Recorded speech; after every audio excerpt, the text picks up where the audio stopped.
Hi. Okay, thank y'all so much.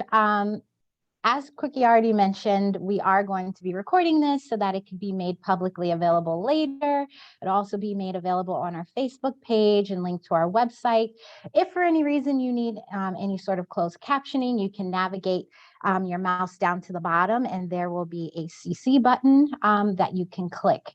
Also, it would be great to know who is with us today. So we invite everyone to type their name, organization, or affiliation, and why you decided to join us, or a question you have coming into this conversation into the chat. And if the spirit moves you, you can also note how you're doing today on a scale of 1 to 5, with 5 being very well. All right, I want to welcome you all to the Alternatives to Police for Mental Health Response Workshop. My name is Tom Peart. I am the Just Recovery Coordinator at the Partnership for the Public Good. PPG is a community-based think tank that provides research and advocacy support to a broad range of partners. And each year, our partners use a democratic process to create a community agenda, 10 ways that the state and local governments can act to improve the Buffalo-Niagara area. In terms of logistics, we have a series of questions for each of our speakers today with room for more questions at the end. If you do have questions while presenters are talking, feel free to drop it in the chat and we can either lift them up right away or save them into the end. Excuse me. So, as you know, punitive approaches to mental health crises have negative impacts on individuals as well as communities. An estimated 6 to 10% of all police interactions in this country are with persons with serious mental illness. Yet, 1 in 4 people fatally killed by law enforcement had a serious mental illness. Persons with untreated mental illness are 16 times more likely to be killed by police, with more than half of individuals killed by an officer fatally shot inside of their homes. Today's speakers will share about opportunities, resources, and programming Erie County can use to shift the community response to mental health needs away from police and the carceral system and towards a health-based approach using civilian response models. Another goal of this conversation is to actually hear from y'all. Those of you who took the time to join us today, whether live right now or at a later time, to help us determine the best set of recommendations for our community. We have a great group joining us today who will share a variety of perspectives from their many years of experiences, some in supporting individuals through mental health crises and others in combating unjust policing. So to kick us off, we are going to hear from Whitney Walker, Executive Director of Voice Buffalo, an organization that faithfully brings forth social justice and equity in our region through organized collective action. Voice Buffalo's plank, removing police from frontline response to mental health crises, was voted #1 on PPG's 2021 community agenda and urges Erie County to develop a countywide mental health emergency response team of mental health professionals to act on site in first response during mental health emergencies. So with that, I want to kick it off to Whitney and just say thank you so much for being here with us. Thank you so much, Tom VA, and thank you to Partnership for the Public Good and all the partners that are responsible for this afternoon's conversation.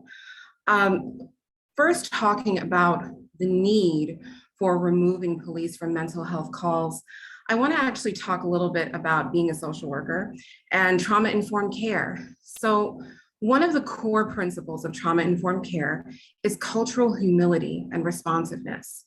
So we cannot ethically look through the lens of mental health crises and policing without first acknowledging the cultural and historical trauma of how the policing system in America was first developed. So I want to talk about slave patrollers. Slave patrollers were actually one of the earliest forms and most prolific forms, I need to add, of early policing in America. The responsibility of patrols was straightforward: to control the movements as well as the behaviors of people who were enslaved.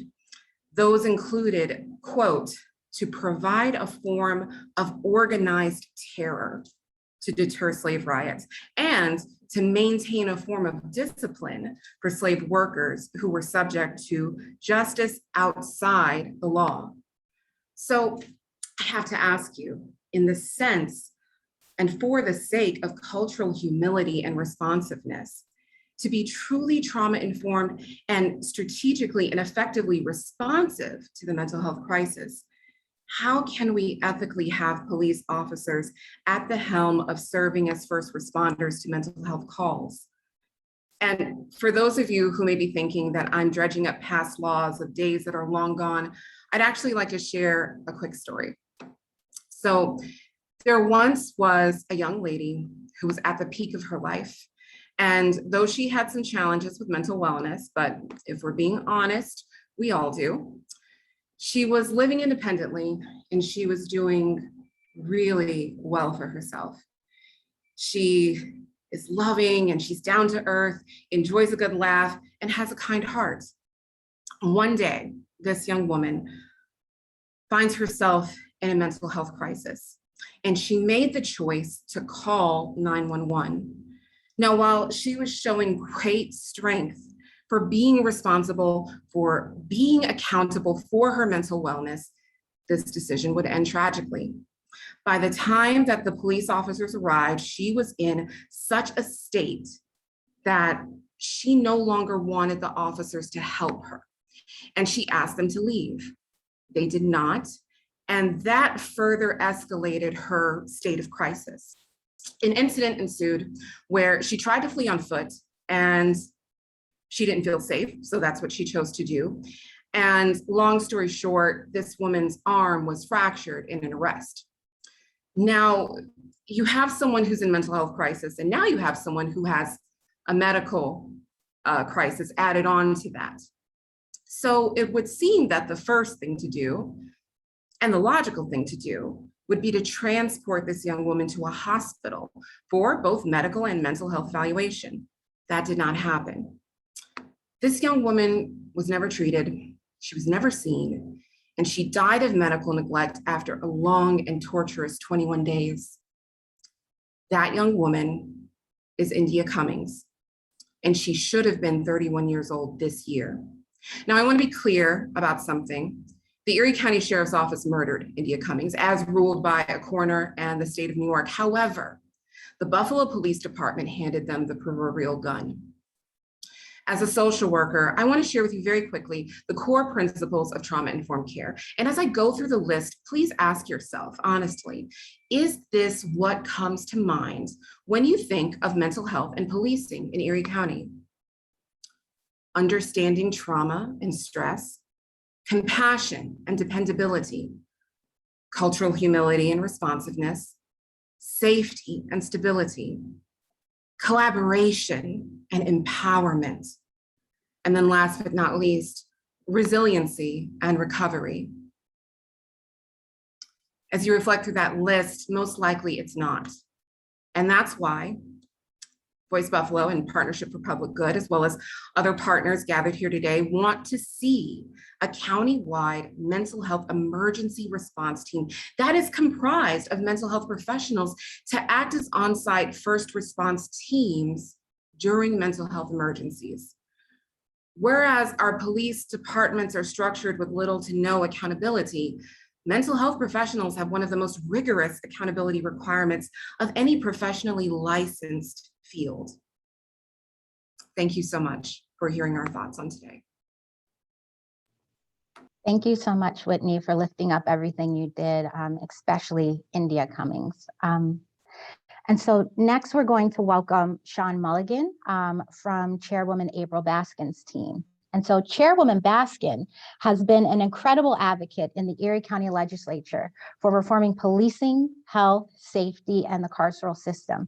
She continues to inspire change, fighting to ensure a respite center coming through Erie County's Renew Plan will be implemented on Buffalo's East Side, and working to enact India's law, mental health intervention for incarcerated people, inspired by India Cummings. And so thank you so much, Shawn, for being with us, and I will toss it to you. Thank you, Tanvier. Good afternoon, everyone. As was mentioned in the introduction, Legislator Baskin has worked on, initiated two efforts this past year.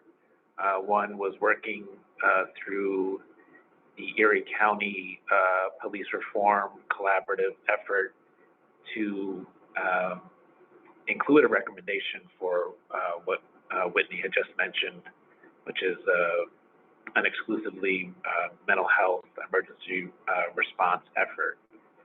So she has been working with the Central Police Services Department, which is the department that holds our E911 or 911 system here in Erie County. So every call to 911 that comes from a cell phone or comes from a landline in the city of Buffalo and a number of municipalities in the county, not including a few, goes through that system. And then from there, they are dispatched to the appropriate responding unit, whether it's a fire emergency, a medical emergency, to EMS or a police effort. So as most of you may be aware, there was a pilot with crisis services where some calls were diverted if the caller, they themselves, were experiencing a crisis, or a family member was calling because one of their relatives was having a crisis, and there was the option to have that call sent to crisis services for an intervention over the phone. And so we certainly recognize that as a need. We wanted to expand upon that to have any call, regardless of the relationship of the caller to the person having the crisis, to have the option for mental health intervention. And so that's currently ongoing, and looking forward to efforts like this to help expand pressure and education on the need for a countywide mental health response team. Also, Legislator Baskin has announced a proposal for India's law that is still being developed that would increase the access to mental health treatment for anyone who is incarcerated in Erie County, and try to get people out of Erie County jails as quickly as possible when they are having a crisis. And this is an attempted policy solution resulting from India Cummings' tragic end of her life under Erie County custody. So we're looking at ways to have a more robust, immediate evaluation for anybody who unfortunately may be put in the hands of Erie County custody as a result of for whatever reason, to understand if they are in immediate need of the mental health counseling, and to try to get them out of the jails because of the detriment that might be caused by being incarcerated, whether temporarily because of the environment. So those are two things that we're working on right now. Certainly would welcome any assistance or input on those efforts. So thanks everyone for listening, and look forward to working with everybody. Thank you so much, Shawn. And so now it's time to meet our panelists. So joining us today are Amy Cross-Viola, a trauma therapist and adjunct professor at the University of Buffalo. She's the co-founder of Western New York Agents of Change, a progressive group of social service professionals actively fighting racism in our community. Presently, Amy's primary focus in her activism is removing police from mental health response. She is also the 2020 winner of the Western New York Trauma Collaborative, formerly known as WNYEMDR Network Leadership Award for her work in addressing racism and mental health. We also have Nicolalita Rodriguez, founder and director of Little People's Victory. She's a licensed master social worker and community health worker with over 10 years experience as a social worker, trauma therapist, organizer, and support professional in the fields of mental and behavioral health, domestic violence, developmental disabilities, juvenile justice, community organizing, and school systems. She holds a BA in dance and Spanish with over a decade worth of experience as a dance educator and Zumba instructor. She is very active in her community and enjoys utilizing the arts to build inclusive spaces for expression and healing. Brooks Denton-Zimmerman holds a Bachelor's of Arts in Romance Languages from the University of North Carolina and a Master's in Social Work from the University of Buffalo. She recently completed her internship at the Partnership for the Public Good and has several years experience in fields of mental health and substance use, and additional experience in community organizing and working with survivors of intimate partner violence. Her personal and professional exposure to the criminal legal system has prompted her dedication to seek alternatives to policing and advocate for policies that decriminalize mental illness. And finally, we have Andrew Thompkins, Director of Diversion Services for Recovery Options Made Easy, who oversees 9 programs from Erie County down to Chattahoochee County, all geared towards helping people out of the hospitals. He's a SUNY Fredonia alum, a New York State certified peer, and a certified personal medicine coach. Andrew is currently in the process of setting up a first of its kind respite and recovery center on the edges of Buffalo's medical corridor. He's actively working with other members of mental health profession in Buffalo area to combat the overutilization of ECMC CPEP units. And his primary focus is to fight the stigma associated with mental health and to try to shine a light, a much needed light, on the subject to help the community better understand it. So with that, I would like to thank our panel for being here with us today. And today we're going to be using the term mental health crisis a lot. And so before we start talking about different community responses to mental health crises, Amy, can you please help us set the stage? What do you consider a mental health crisis, and what types of situations are we talking about when we say it? Yeah, absolutely. So I think it's important to point out that currently we're dealing with mental health crisis both on a micro and a macro level. In our conversations today around police response to mental health crisis, we'll be talking about the micro level. And what that looks like is an event where a person is experiencing an escalation of a symptom to the point where they may be unable to care for themselves, or they may be a risk to hurting themselves or others. What we most generally would think of is somebody making a threat around harming themselves, such as a suicidal threat. The problem is that a mental health crisis is not always immediately recognizable as such. It may look like somebody presenting with impulsive, reckless, aggressive behavior. It may look like bizarre behavior.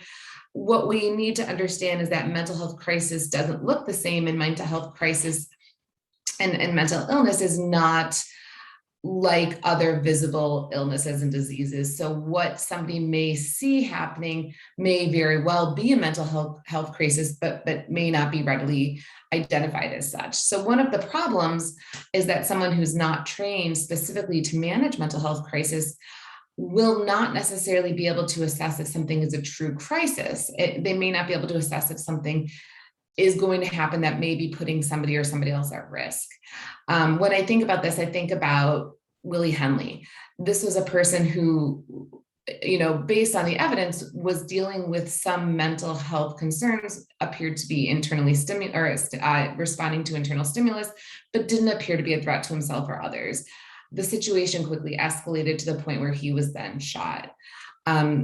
So really being able to clearly identify what a mental health crisis is involves some level of training and being able to identify if this is a true crisis, i.e. that somebody is at risk of hurting themselves or others, versus just somebody dealing with an escalation of symptoms that is not actually threatening. Also, the fact that when you've got a mental health professional responding, they're more likely going to be able to de-escalate a situation that could have potentially turned violent, whereas when you see a police response, it's more likely to further escalate the situation. When I first mentioned mental health crisis on a micro level, I wanted to note that because it is important to recognize that right now we are dealing with a dual pandemic, right? We're dealing with COVID-19 and the systematic racism that together are really pushing mental health to the breaking point. And so we can't look at the present situation without really acknowledging the global pandemics, mental health, or I'm sorry, the global pandemics, both COVID-19 and the systematic racism that was really brought to a boiling point with the death of George Floyd in isolation. Those two things very much, are working hand in hand, and what's creating such a problem with policing and mental health right now. Thank you so much. And so, Brooks, right now in Erie County, when someone is experiencing a mental health crisis, what are the options for that person or their loved one to ask for help? And who might they call and who might respond? Thank you so much. So I'm going to speak in general terms and kind of the general trend of things that tend to happen here in Erie County. So right now, the main players in mental health crisis response are going to be 911 dispatch, law enforcement, crisis services, and ECMC CPEP. So I can walk you through a couple scenarios. As is the case with many communities in the United States, 911 is the main point of crisis, or the main point of entry for those in crisis. So when 911 is called, police are dispatched to the scene. And then the uniformed police presence in itself can escalate the symptoms of an individual in crisis, especially with those with past trauma or have had contact with the criminal legal system in the past.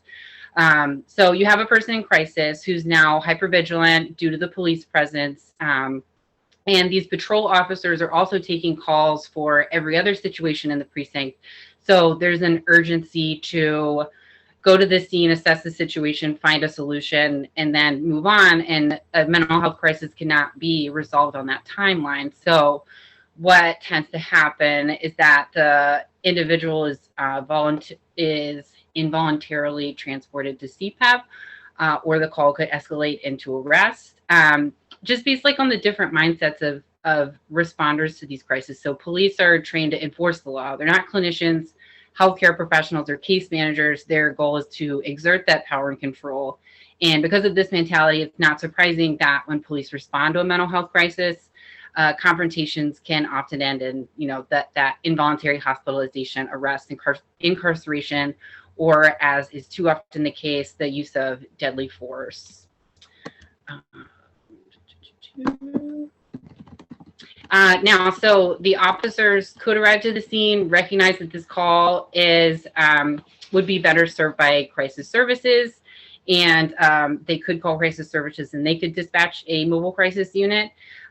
So the big player in the crisis response right now is capital C crisis services, and I'll try to distinguish between when I'm talking about the organization and when I'm talking about crisis response in general.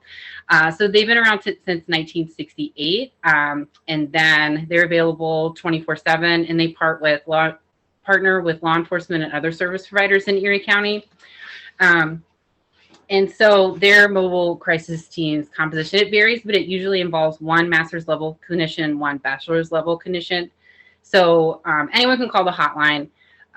But in case of the police call for backup, because crisis services is running with maybe 20 to 30 staff running a 24/7 program, and BPD is running a 24/7 program with 700 plus officers, the capacity to respond quickly, it's just not necessarily possible. So another possible scenario going on there. Another point of entry that's been normalized is emergency room services.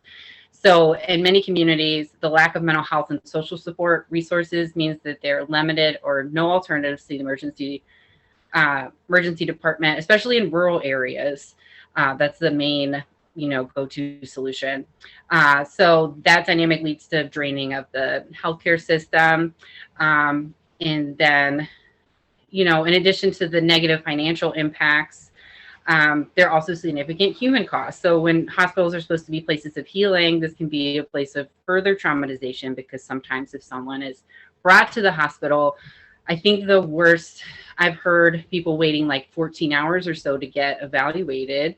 And people are smart. If they don't want to be admitted, they know, you know, you don't say X, Y, or Z, or like you do say this. And so, you know, that's the problem with the medical model. There are these blanket policies that aren't, you know, tailored to the individual. And if you check X, Y, you know, Z boxes, then that's the result that you're going to get. So, and then, so I did want to mention there have been some reforms within the police department. So the crisis intervention team, so crisis services provides training so that officers can be CIT certified. And then there's also the co-responder model, which is under Captain Amber Beyer in combination with Endeavor Health Services.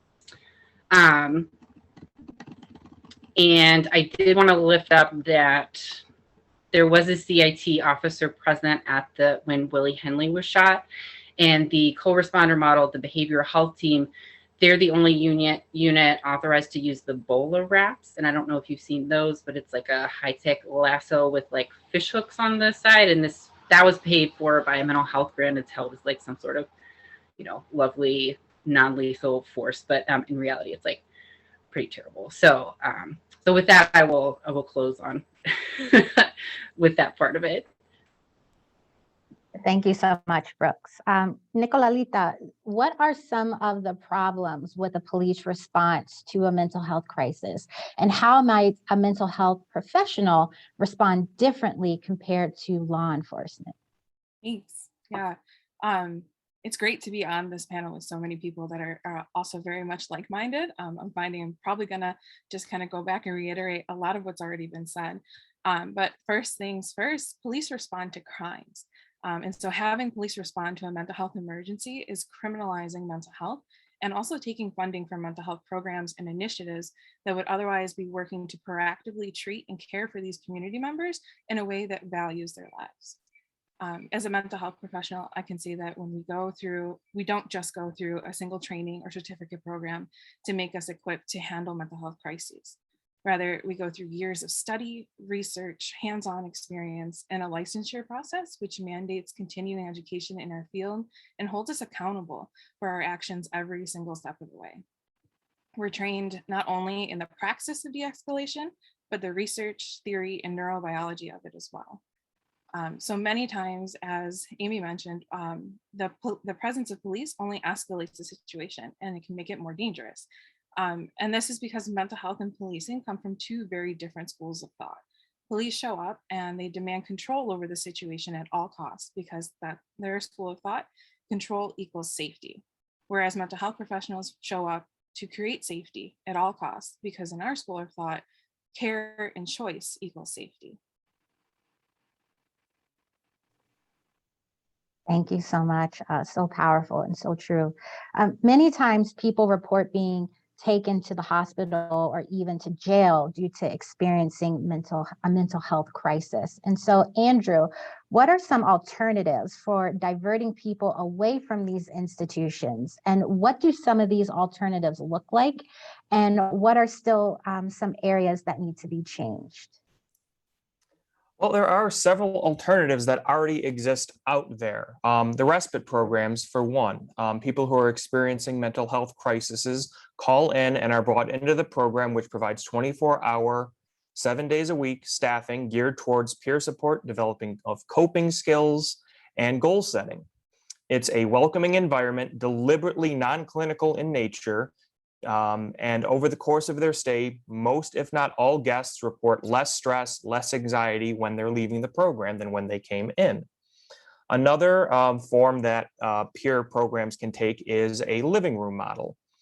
We operate one such model in conjunction with Western New York Independent Living, the Renewal Center. This program operates 3 to 11 and is a walk-in style program. It is deliberately an after hours type program trying to fill that gap after the typical workday ends for counselors and the like. It's designated to be a warm, comfortable environment where people can come and get peer support from trained staff. The program has a medical component, and we always have a nurse on site. It serves as a bit of a nexus for referrals for other local programs as well. In a similar vein, Best Self runs Club West, which is another after-hours style program, which has shown a lot of beneficial for so many people in the Buffalo area. Warm lines, crisis hotlines, and text lines are a very accessible form of support that somebody who might, especially during times of COVID, have some trepidations about going into a program physically, they can call in and get a trained staff member to talk with them over the course of time, trying to help de-escalate their situation if it requires that. And as for what needs to change, we really need to see more programs like these developed in our communities. And for that to happen, we need to see a lot more support from local and state governments. We're starting to see some action in that, which is wonderful, but so few of these programs exist in this area, which really shows where priorities lie. So much of the funding goes out to stabilizing folks in crisis, and so little of it goes to proactive strategies to prevent crisis in the first place, which only goes to reinforce that stigma associated with mental health. If a crisis is all we see, that's the only thing we're going to associate with mental health. Thank you so much.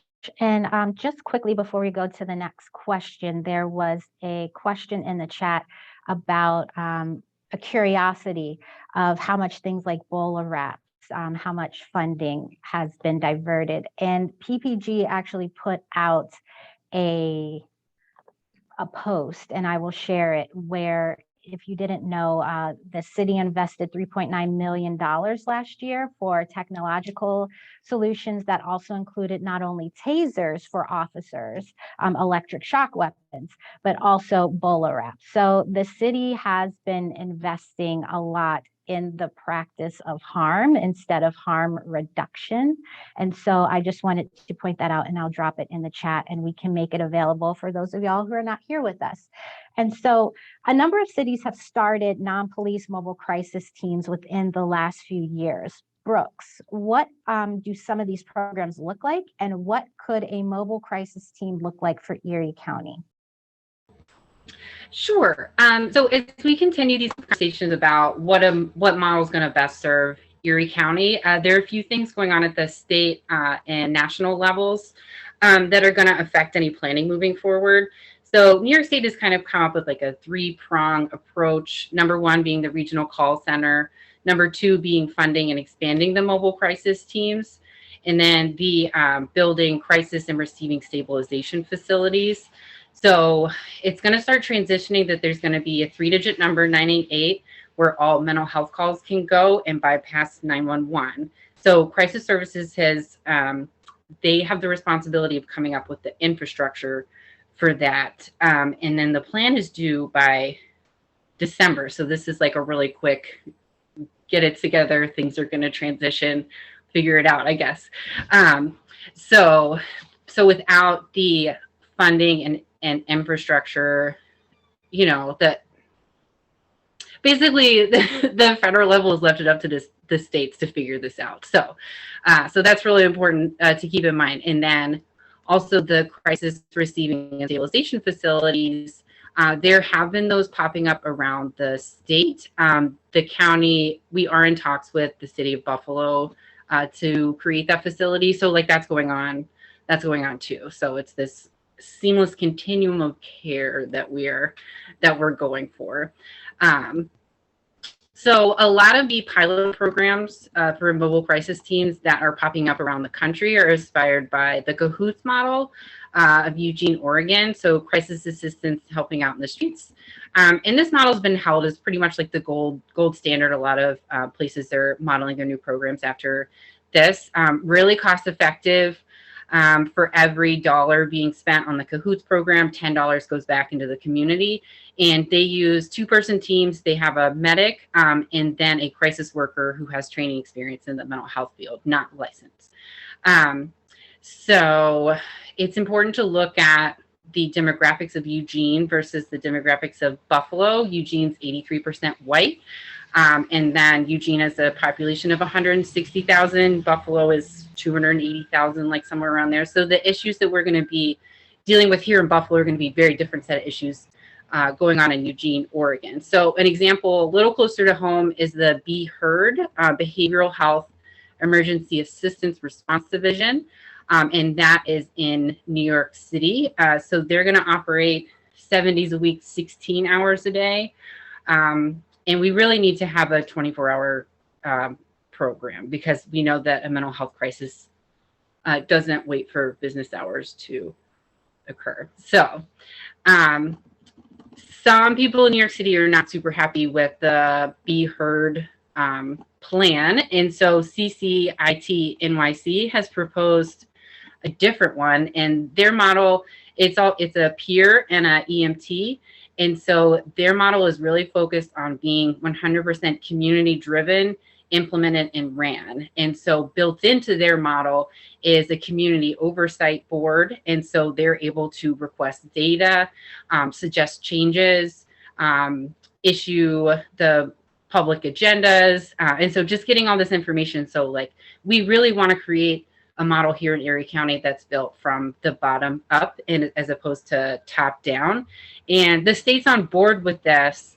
But it's, I guess the feedback has been like, well, we'll leave it up to, regions to figure it out. But we really want to make sure that it's not just local governments making the decision. It is the people that these crisis units are serving.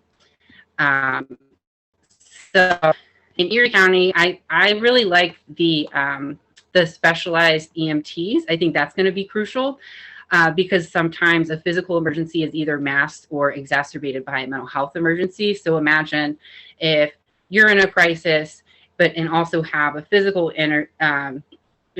physical emergency, police car pulls up, EMT, fire department, mobile crisis team, and just like immediately the energy shift that's going to happen right there, as opposed to one van with a peer and a specialized EMT coming to the scene to figure out what's going on and help out and really be able to spend the time to get a person through this crisis. And I think the peer component is really important too. And I know Andrew's going to talk a little bit more about that. So long story short, what's going to work in Erie County is so the peer programs, the specialized EMTs with the oversight board built into the model, community feedback at every step. Another piece is an information sharing system because a lot of times people are involved with multiple agencies. It's hard to talk to each other. Based on a 911 call, you're not going to be able to get all the information you need to be able to really assess the situation. So if there's a database where you can say okay, this person called last week, they have this issue, be careful of that, really everybody being able to talk to each other and have that quick, here's all the information I need to make an informed decision. Something that's going to run 24/7 can reach all areas, especially rural. I've worked in rural substance use treatment and the options out in transportation out there. I mean, it's a totally different world than what's going on in the city of Buffalo. So we can't forget about, those people on the fringe. And, funding's an issue. Those without Medicaid may not have access to services. So easy solution, right? Yeah. Thank you, Brooks, and also for the mention of peer-run programs. And so speaking of that, Andrew, what are the benefits of using peer-run programs? There are a lot of different benefits, and I'm going to go over some of the most important ones with you guys today. So peer services have a symbiotic relationship with traditional mental health services. Studies dating back to the mid-90s, up to even more recent studies in 2019, have shown that when partnered with traditional mental health services, peer services aid in better outcomes for participants. These range from increased contact with case managers and caseworkers to larger gains in areas of self-image, outlook, and social support. So right away, we see that there's some empirical and quasi-empirical evidence that links peer support along with mental health services to better outcomes for our people, and which obviously we would all love to see, I would hope. So the peers approach situations differently than, let's say, a counselor would. Peers are a bit less restricted, but no less professional in their approach. Trained peers share personal experience with clients with the intent of being sort of a guidepost for the client. They model the steps for recovery from a point of personal experience. They seek to empower others by their own example and instilling a sense of hope in them. Peer-run programs cost substantially less than jail or hospitalization. My programs alone have saved Erie County tens of millions of dollars by diverting people who would have otherwise been hospitalized. And again, we can use that money to reinvest in that type of system to hopefully better that system moving forward as well. I know it was talked on with the crisis service teams. Their peers work very closely with law enforcement and act as sort of advocates in the field to help sort of de-escalate those situations, which is the exact model we're looking for, maybe with a little bit less hands-on with the police, and has led to many, many, many more positive outcomes. And a well-run peer program can also begin to help break that stigma of mental health. Most peers identify as having, some type of mental health diagnoses, and yet they can still be professionals, aiding others in their recovery and inspiring others to hopefully do the same. Thank you. And so, Nicolalita, how can a new crisis response system be more holistic and person-centered? So it can include and be informed by the people it's meant to serve. We have a terrible habit of creating systems and programs for people instead of with them. This savioristic approach only continues to add to the stigma of mental health, and it ignores the fact that we all have mental health. Mental health professionals have the research and knowledge, but we cannot ignore the importance of lived experience. In the Community Health Worker Network, we have a saying, "Nothing about us without us is for us." If we are to call anything person-centered, it must include the person. Just as if we are to call anything holistic, it must have an intersectional lens. So we must understand that mental health doesn't exist in a vacuum, and that mental health crisis is often brought on by other stressors that can almost always be tied back to social determinants of health. A new holistic and person-centered crisis response system would be made up of not only mental health professionals, but community members, community health workers, survivors of mental health crises, and the list goes on and on. The people most affected. It would be well-funded. It would have an accountability structure which answers to the community. I've said many times before that I don't pretend that mental health professionals or any one group of people has the answers, but I do believe that as a community, we can find those solutions. Thank you so much. And so, Amy, what role can private practitioners play in creating alternatives for police response to mental health crises?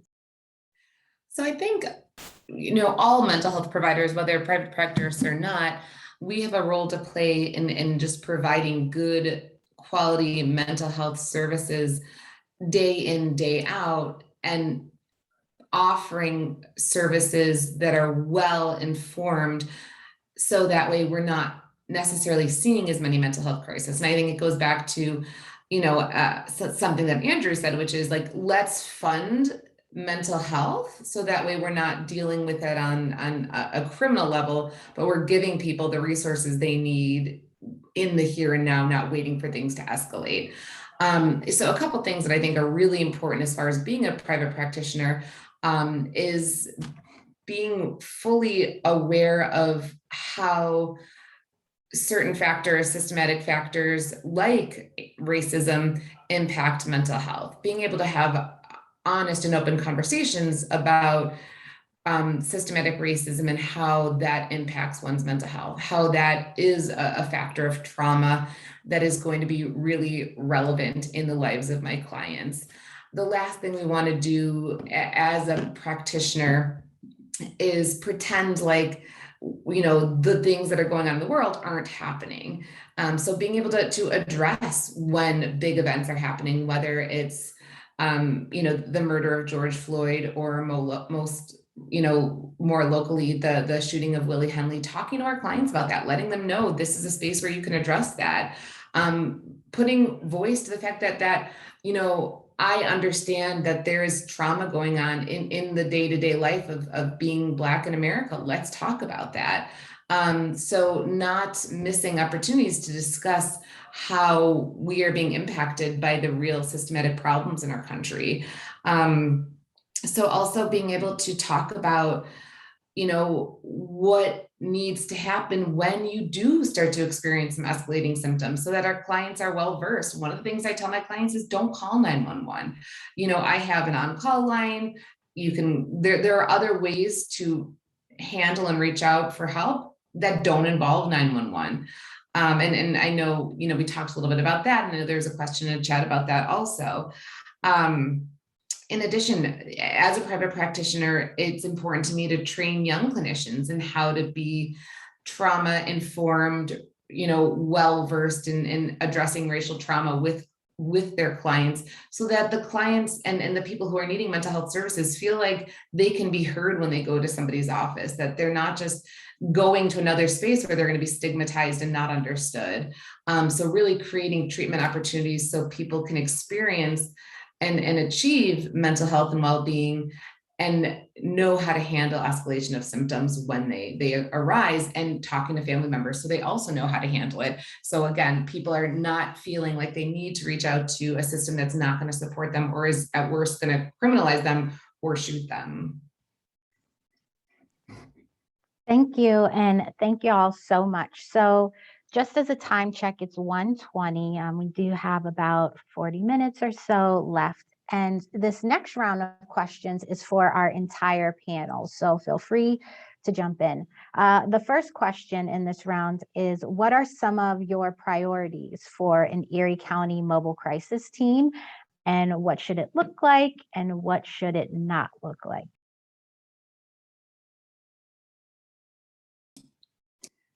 I think my priority would be absence of police response, especially on the front end, for the reasons that we've kind of discussed a lot today, is that police response escalates mental health crisis. Another thing that I'd like to see is well-paid staff on the mental health response team. I think that's a big issue that we see, is even with crisis services, there's a lot of turnover because we're expecting people to do a lot of hard work without great compensation. So wanting to see well-paid, good benefits, pension, whatever, we would give to other employer or other service providers like police or firefighters or paramedics. I absolutely have to echo what you said, Amy. I'm actually part of the hiring process for the peers for crisis services teams, and we are having an extremely difficult time finding peers who want to be brought onto the program at the rate that is being offered. Our hands are kind of tied with that, because that comes down to county fundings and things like that. So I very much agree. We need that peer presence on the team, but we can't get it if they're not making a living wage. Right. And I think it just goes back to priorities, right? If we're not willing to pay these people a living wage to do this really important work, where are our priorities? So with that question too, I would say priority would be an accountability system, that oversight committee. We are really great at really developing different programs and initiatives that have no accountability measures behind it. And so if we're going to do it, we're going to do it right. And we need to have an accountability system that looks like the people that it's serving as well, so that it is well informed. That part. And so how can a new crisis response system bridge the gaps between the mental health care system and historically marginalized communities? And as a quick follow-up, what role does systemic racism play in the current mental health care system? And what could a new response to mental health do differently to address this? I feel like there's a lot of questions there, but I'll kind of go to the fact that, you know, I think going right to where Whitney started, which is our current response to mental health is to criminalize it.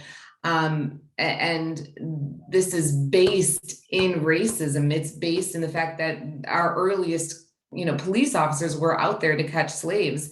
We live in you know, a society that is completely, you know, racist. I mean, from the top down, it's completely racist. So everything is going to be racist. Social work is a racist profession. So we have to be really aware of how racism seeps into everything. And I think being really clear and understanding how systematic racism is really in part the problem with how our mental health response teams are working right now, and really revamping it all from a lens of approaching it with the eye of racism and healing racial trauma. Yeah, I will absolutely 100% echo everything you just said, Amy. Thank you. And to add on to that, a new crisis response system would purposely put in power those same people that have been historically marginalized and oppressed. And when we put those people in decision-making positions, we're putting them in positions of power. So this starts to shift the power dynamics and really uplift those voices, experiences, lived experience, knowledge of those most impacted and most historically ignored. Thank you. And the next question is, oftentimes in these conversations, the question of safety for first responders or frontline workers comes up. And so in your own experience, how often have you had to request police backup in your work or through your organization? It's extremely uncommon to need police support in any of the programs that our agency runs. Personally, I've only ever had to request police support once in my 12 years of working in the field. I know a handful of other times where it came up within the agency, but for us, it is always the absolute last resort. We don't want to add more trauma to anyone if it can be avoided. And there are some situations where it is inevitable, and police may be important in that situation, but there are so many other situations that don't need to escalate to that point. Our agency tries to focus on de-escalation techniques, and the vast majority of times, that's more than enough to get the person back to a base level, or at least enough where the police won't need to be involved. Yeah, and kind of going off of what Andrew said, when I was working at a clinic, I had, you know, called the police, no time, zero. In fact, in one situation, I was able to verbally de-escalate somebody with a knife because I had relationship with the person, because I had the skills of de-escalation, because I followed the tenets of trauma-informed care. And not to say that, you know, if the situation escalated, I wouldn't have, but knowing for me, it's and you know, as Andrew said, it's always a last response. It's never the first response. It's always if everything I try doesn't work. And luckily I have been able to avoid having to call the police. But because of the skill set that I've put a lot of work into knowing, right? I think Nicolalita mentioned this early on, is mental health professionals do a lot of work in ongoing training to have the skill set to be able to just de-escalate situations, and therefore are much more successful in being able to handle mental health crisis without making things worse, which really is the goal here. Absolutely. And I'd also just like to point out that police are only requested as backup because that's how our current systems are set up. You know, so we call crisis services, and then crisis services might also call the police. And, you know, as I mentioned earlier, many times the presence of police is only going to escalate the situation, making it more dangerous. There are so many de-escalation and calming practices that one learns working in this field, but honestly, ensuring the safety of my client will almost always ensure my own safety. And, you know, our brains, our bodies are hardwired to seek safety first. So a mental health crisis is no different. And frankly, the history of policing, particularly in Western New York, is not one that fosters safety, but rather control. And so speaking about ensuring safety, that leads to a follow-up question, which is, how do y'all ensure safety in your work? And how do you resolve difficult situations or crises when they arise? I know, Amy, you touched on it just briefly now, but if there are any other examples that you or anyone else had, please feel free to share.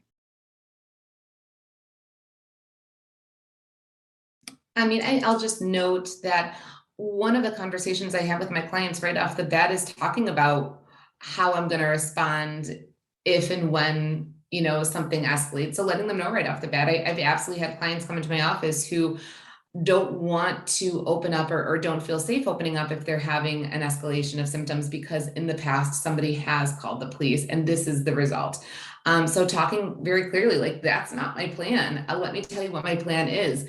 If and when something escalates, this is how I plan to handle it. So being really transparent about what the steps I would take are if and when I feel like the client is at risk or is not able to care for themselves anymore.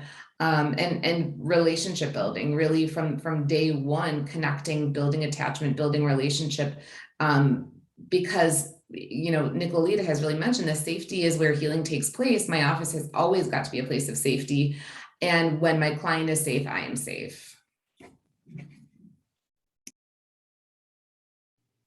Thank you. And another question is there a strong relationship between mental health providers and organizations that provide other services like housing, food, healthcare, employment services, etc.? And as a quick follow-up to that, what services need to be strengthened in Erie County specifically to ensure that a mobile crisis team is as successful as possible?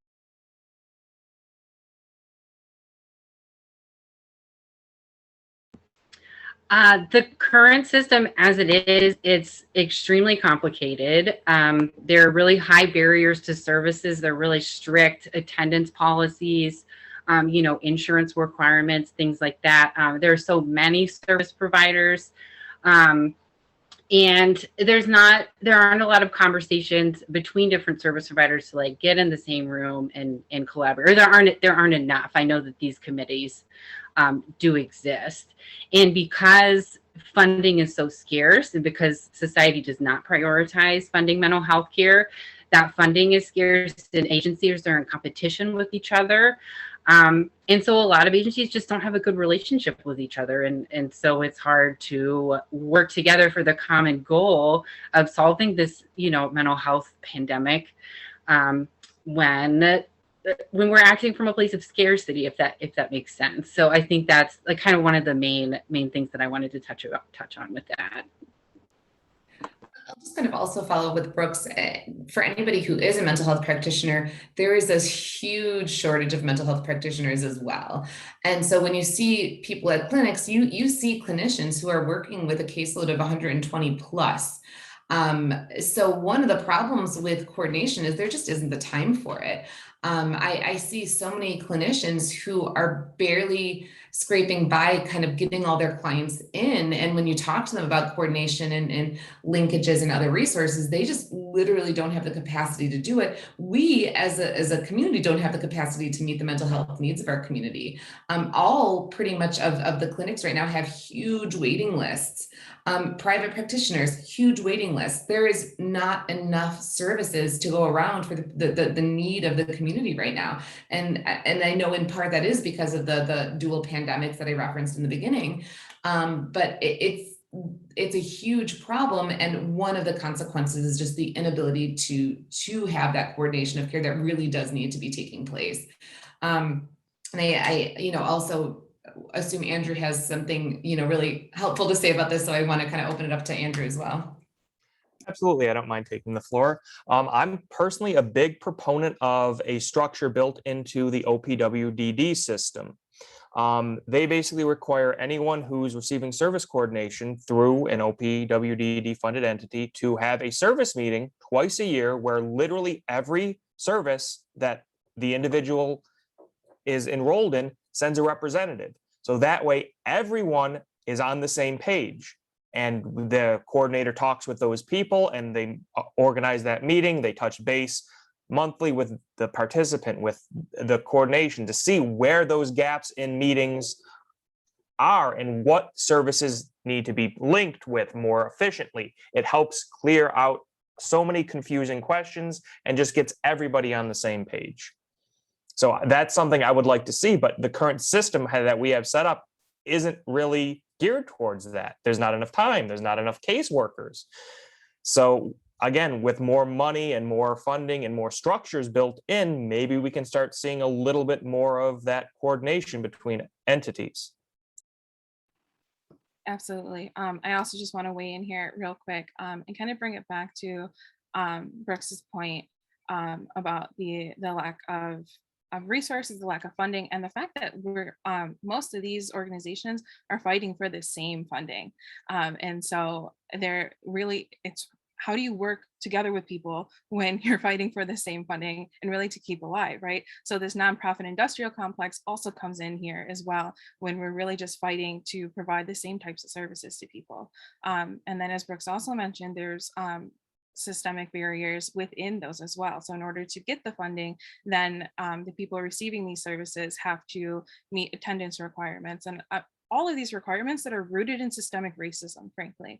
And if we don't talk about this and continue to talk about how the services or the access to services are an individual, or as Amy put it in the beginning, a micro level issue, then we never get to the systems and the macro level issues that are also at play.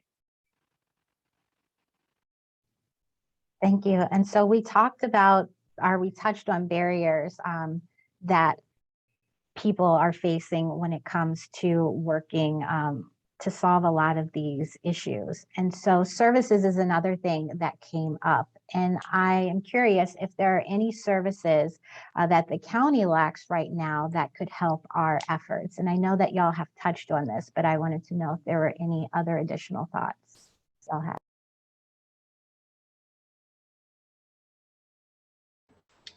Housing services. How can you take care of your mental health and, you know, start to heal and move forward in your life if you don't have a roof over your head? I mean, there's a housing crisis in the United States here, and I don't even think we've begun to see the fallout from the COVID-19 pandemic and what that effect is going to have. The other one I wanted to lift up is more harm reduction services. So programs like Evergreen are doing like that harm reduction model. I think that's going to help undo some of the harm, like Nicolalita was saying, with the high barrier or the like unreasonable requirements to stay engaged in services. I've heard the concept of sort of like wet houses brought up in a couple of different venues. A place where somebody can go when they wouldn't have any other place to go. If they're, say they're homeless, or even if they're in an assisted living facility, hey, you kind of fell off the bandwagon a little bit. Here's a place you can go. We can't keep you here right now because of, you know, what's going on with you, but we can take you over here. And hopefully that place is a safe, welcoming environment where they can recollect themselves and then just be brought back somewhere that's not as intensive as hospitals, jails, things of that nature is something that I've heard brought up that I found rather interesting.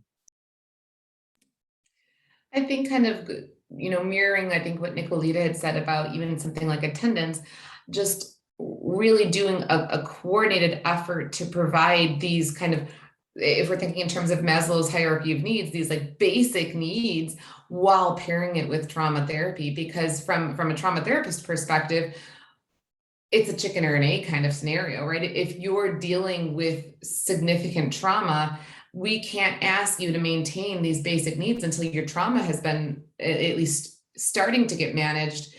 And yet you can't start to get your trauma managed or healed if you don't have these basic needs. So really kind of connecting these two pieces together at the same time and offering a lot of space for the fact that, you know, it's not going to be perfect. The client is still struggling very much, and we need to meet them where they're at and do the best we can to give them the services wherever they are, whether it's in a homeless shelter or in the streets or in a park or whatever. So being just way more flexible with what we can offer our community as far as mental health services and basic living services.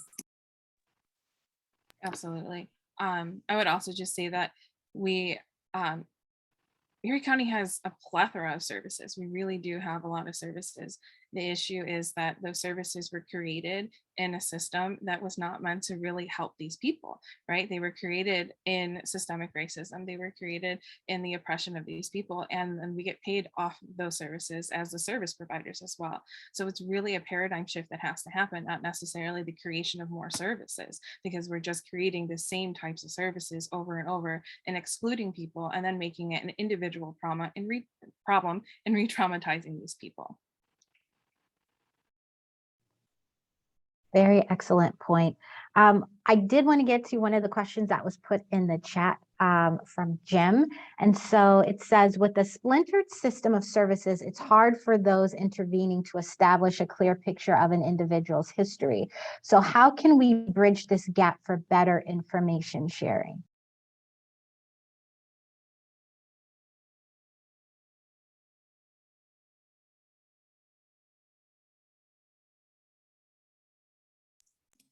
Again, I think it just comes down to meeting with each other and talking with the client at the table so we can all get on the same page. With the client at the table with all the HIPAA waivers signed, we can actually meaningfully talk about what's going on with this individual and how they best want us to help them. Just to piggyback off that, my response was going to be very similar to Andrew's, and but also adding in the financial resources. I mean, the current mental health system in Western New York is not set up for good collaboration.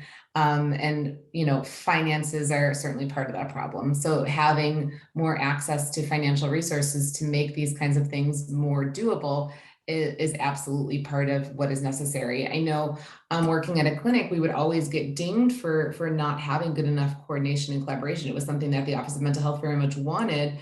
But, you know, as I mentioned before, as a clinician who's really stretched to the limit, it's one of those things that can easily fall off when you've got a client in your office and you've got a million other things to do. Collaboration is not always a priority. And so being able to offer more resources, more services, and just allowing clinicians to have the time to do this kind of collaboration is necessary. Actually, I was thinking even more complicated than that, that a consumer's contact with the system could be the police with one episode, the emergency room with another, and a mental health provider on a third, and to have some way of making the various entities aware of that, to be able to establish recent patterns and to help provide some extra help in some way, so that they I don't know, at some point someone mentioned a database of information and on different services and individuals, and so I guess that's partly where my questions came from as well. Yeah, and I think a shared database would be feasible. I know that if you're a new client at, say, a doctor's office, you sign a waiver saying that, like, if you go to the emergency room, that you know, they can contact your doctor and like you know what happened, what's up. So I feel like those structures, I mean, again, it requires funding, but I think that kind of infrastructure is possible and would allow multiple cross-disciplinary collaboration. There we go, that's the word. Yeah. So we have different databases for different systems depending on the funding source. And so that is where that issue really comes into play. And so when we're talking about wanting to create really collaborative treatment teams or something like that, then we have to kind of nip that in the bud, really. And understand that regardless of the funding source, like, these people are people and their ailments are intersectional as well. And so we have to have intersectional funding in order for something like that to be created and function appropriately. Mm-hmm. And so another question from the chat, which, Brooks, thank you so much. You put in a response to a link, an article link, but for those who aren't here with us, could someone talk more about the 988 model and plan that Crisis Services is developing locally, if you know?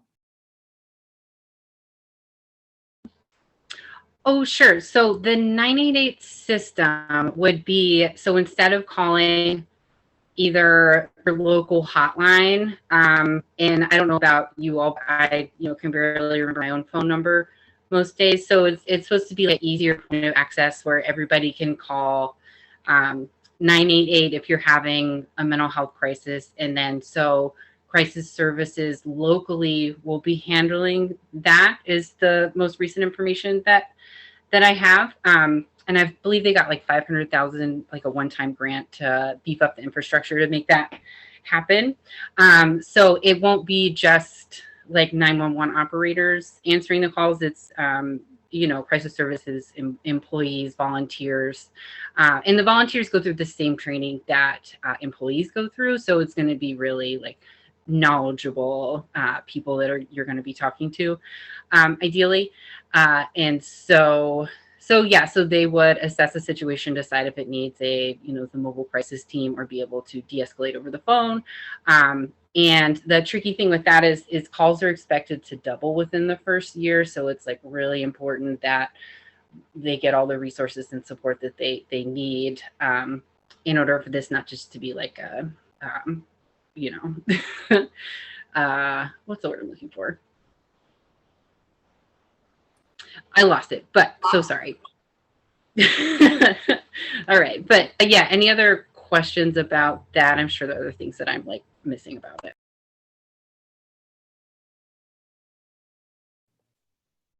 And so we have one more, and I'm just going to scan. Oh, okay. Follow up to that from Colleen. Was there an RFP process that we know of for that 988 grant?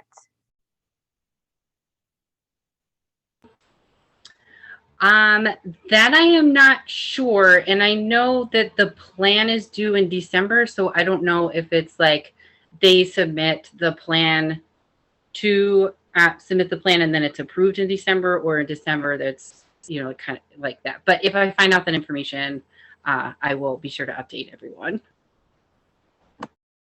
Thank you so much. And keeping on the trend of 988 and diversion and crisis services, another question that came in the chat from Diane is, when would crisis services engage police? And just expressing some potential concerns with that.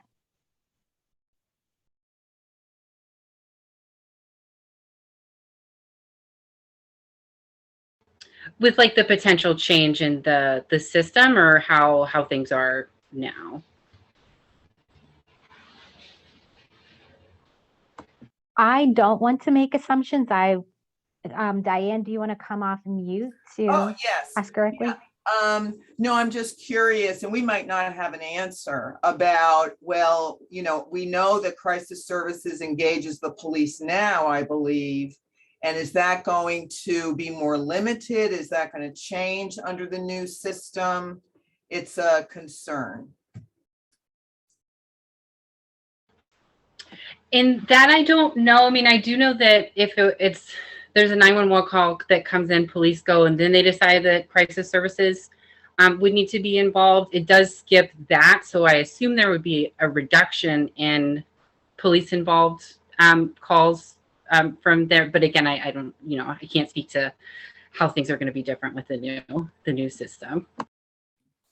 And again, without making, there's no clear answer, but I would guess, based on the current system, that there would be probably more police involvement than we would like to see, based on the current system of crisis services and how they interact with the police, which is part of why, when we all started calling for a mental health response team separate from the police, we did feel it was necessary for it to not be crisis services, because crisis services is so embedded with the police right now. And so there's another question in the chat I want to get to, and I'll sum it up. It says, the need for well-paid crisis support workers is crucial, as well as the need for mental health infrastructure that supports the workers. All seem to rely on government commitment to funding at the local, state, and federal levels. And so how can we improve government support for community-based health programs?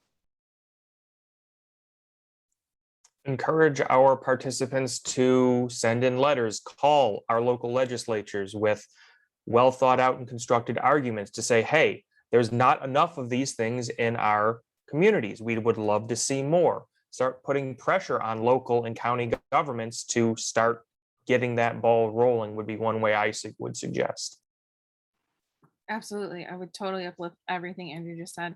And political education, right? So our systems are dependent on people being ignorant to their rights and to their rights as citizens as well. And so we really need to do more political education. And I really think that also starts within our own schools.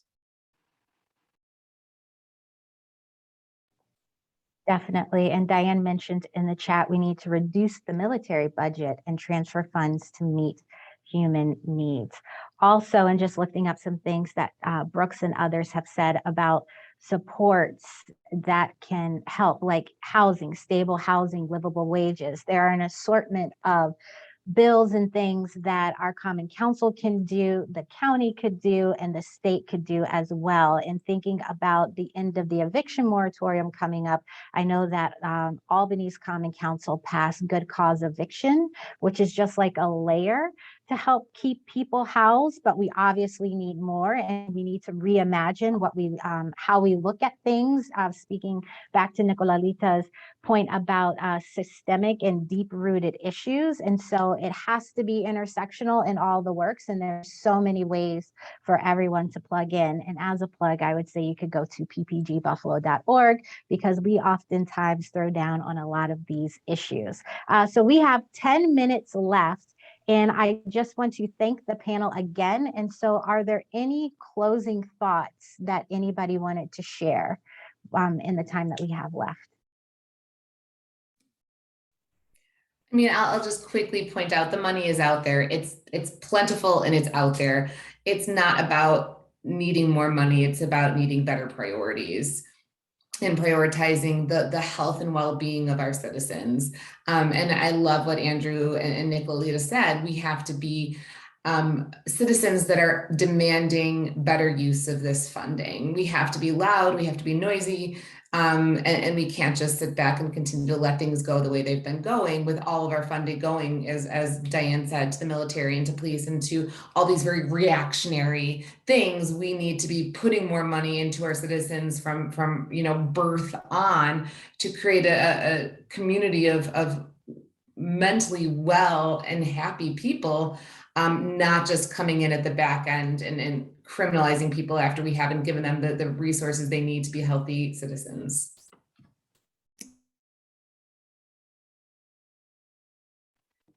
Yeah, I think you said that really well, Amy. And I would just add that, we're striving for holistic wellness, not just mental wellness. And so again, all of these things are intersectional, and until we address them as intersectional as they are, we're always going to have gaps, and we're always going to be working reactively instead of proactively.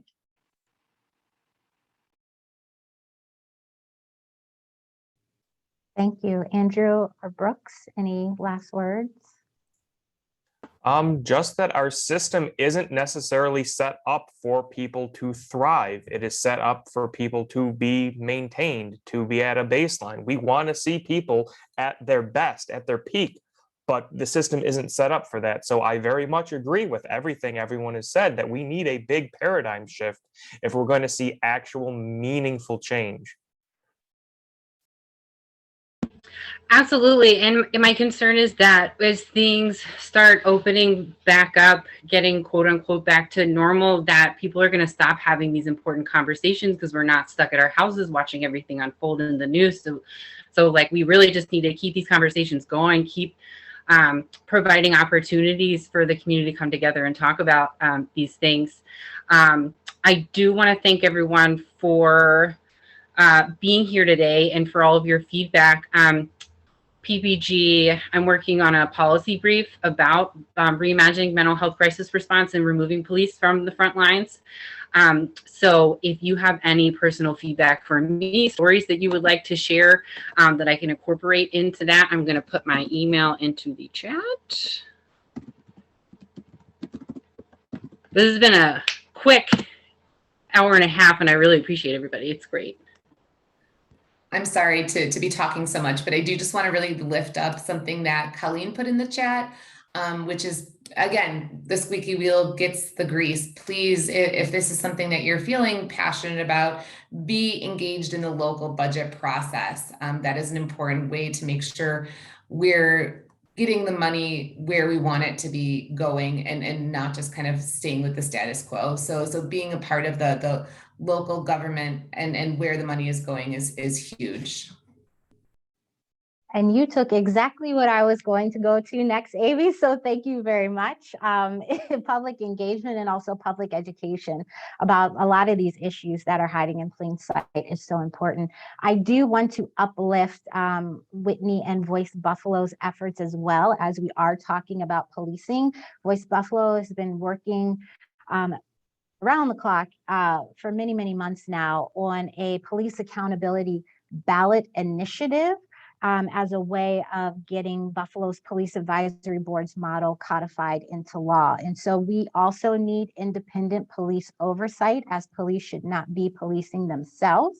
And if you would like to learn more, I'm going to drop Voice Buffalo's website into the chat, which for those of y'all who aren't here, it's voicebuffalo.org, and you can learn more and get involved. And with that, I would like to thank all of y'all, our wonderful panel, for just taking the time out to speak about something that's so important. And I will give it back to Cricky. Yes, thank you all for joining us today. As I put in the chat, as I've mentioned, we will make this recording available to everyone who has registered. So you're encouraged to share it widely. It'll be available on our Facebook and on our website. So definitely reach out. You're welcome to reach out to buffalocommons@cornell.edu, which is where you'll see our follow-up email come from, or Brooks put her information in the chat, and we'll also make the information of our panelists available if they feel okay about that. But just wanted to thank you all for joining us today, and definitely reach out with any questions. Thank you. Have a great rest of your day.